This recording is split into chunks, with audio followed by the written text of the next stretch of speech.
When an avoidant finally realizes they can't stop thinking about the anxious ex they once rejected, it doesn't happen in the dramatic, movie-style moment you might imagine.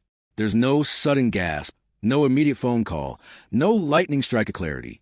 Research from the University of Pittsburgh shows that avoidant individuals process emotional attachment on a delayed timeline, meaning they don't feel the weight of losing someone until long after that person has left.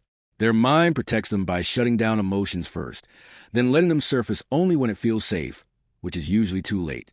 It starts with something small.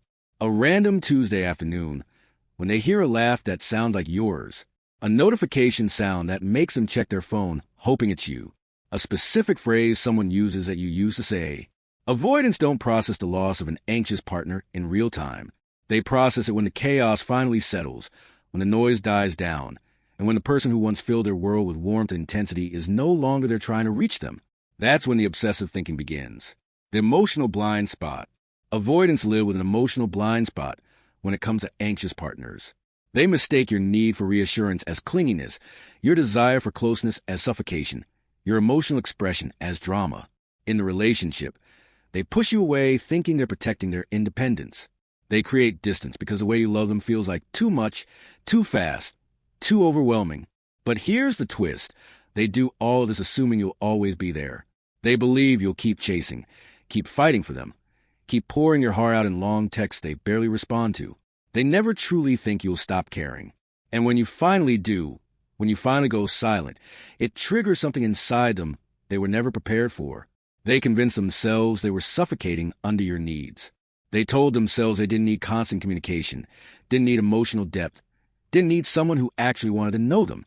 They created walls, not because you were actually too much, but because the intensity of how you loved them triggered every wound they never healed from childhood.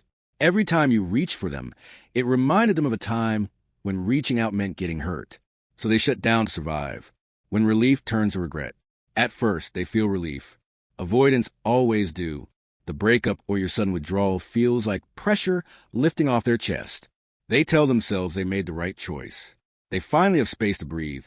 They dive into work, hit the gym harder, scroll through dating apps, reconnect with old friends. Anything that keeps them from sitting still with their own thoughts. But that relief is temporary. It melts slowly when real life reminds them of what's missing. The distance that once felt like freedom begins to feel like loneliness. The silence that once felt peaceful suddenly feels hollow. When they accomplish something and you're not the first person they want to tell. When they have a bad day and realize no one else actually asks how they're really doing. When they try to connect with someone new and that person doesn't light up when they walk in the room the way you used to. This is the moment the avoidant begins to crack. The waves of memory. They start replaying everything they dismissed before. They remember your voice messages they never fully listened to, the ones where you were trying to explain how you felt. Your attempts to create plans together that they always found reasons to postpone. The excitement in your texts that they responded to with one word. The look in your eyes when they canceled on you again. The hurt you tried to hide when they went days without reaching out. These memories don't hit all at once. They come in waves. Usually at night when they're alone, each one carrying a new layer of something they can't name, but feels a lot like regret mixed with longing. They begin to remember the emotional safety you offered, how you were patient when they shut down, how you tried to understand their moods, how you reached out when they pulled away. The avoidance starts comparing every new connection with what they had with you. They notice the difference in emotional depth. They realize not everyone will reassure them, stay with them during their shutdowns, or try to understand their fears. This comparison brings the first real crack in their emotional defense, the breaking point. And then comes the moment avoidants fear the most, checking your social media and realizing you're actually okay, realizing you're not posting sad songs anymore, realizing the person who once couldn't go 2 hours without texting them has now gone 2 months without any contact at all. This is the moment that breaks them, not your absence, but the evidence of your healing.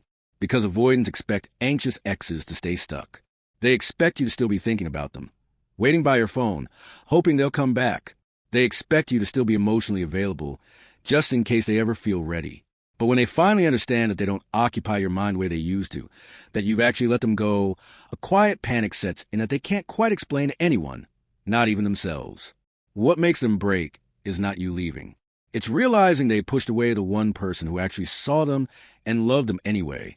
They realized that while they were busy protecting themselves from vulnerability, They were also destroying the most genuine connection they've ever had. And avoidants don't handle this realization gracefully. The 3 a.m. truth. This realization often comes at 3 in the morning when the distractions fade and they're left alone with their thoughts. Avoidants feel deeply.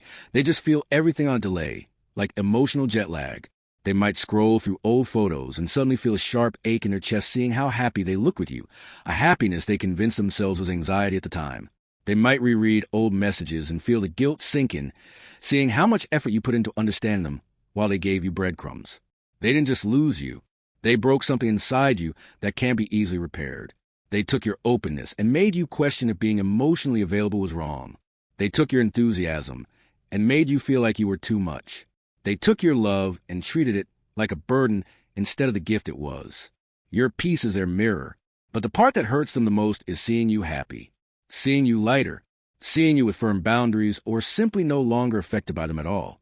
Avoidants interpret your peace as confirmation that they were indeed the problem, and that's a mirror they've spent their whole life avoiding. They see the version of love they always said they wanted, consistency, acceptance, someone who didn't judge their flaws, and they realize they had it all along. They just couldn't receive it because they were too busy running from it. When they finally feel the shift, when your energy changes, when your responses fade, when your absence becomes permanent, the panic starts. They see that you created boundaries. You've healed parts of yourself they never even tried to understand. You're no longer the anxious partner who overexplains and overgives. You become someone grounded, clear, and unavailable to their old patterns. And this forces them to confront a truth they spent their whole life avoiding. They didn't lose someone clingy. They lost someone loyal, patient, and emotionally rich, someone who will no longer accept a version of them stuck in fear. Your story begins now. Here's the truth you need to hear. Their breaking point is not your responsibility. Their regret is not your closure. Their pain is not your victory. You loved deeply. You tried. You reached out even when it hurt. And when they kept pushing you away, you eventually did the hardest thing. You walked away from someone you cared about because you finally cared about yourself more. The avoidance final realization is simple but devastating. You weren't the threat they needed to protect themselves from. The intensity wasn't dangerous. Losing you was. And they destroyed the one heart that was trying to heal theirs. Now they're left with the irony that the freedom they fought for feels more like isolation, and the space they demanded feels more like absence. At the end of the day, the avoidance realization doesn't define your story. You do.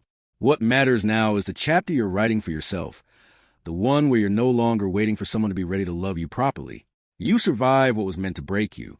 You understand now that someone's inability to love you correctly has nothing to do with your value and everything to do with their capacity. So let their realization be what it is. Evidence that you were never too much or too needy or too emotional. You were just with someone who was too unavailable, too afraid, too wounded to recognize what they had. You deserve someone who doesn't need to lose you to appreciate you. Someone who shows up consistently. Someone who doesn't treat your love like it's overwhelming, but like it's the exact kind of gift they've been hoping to receive. Walk forward with your head high, your boundaries firm, and your soul steady. Your next chapter begins with you choosing yourself every single day.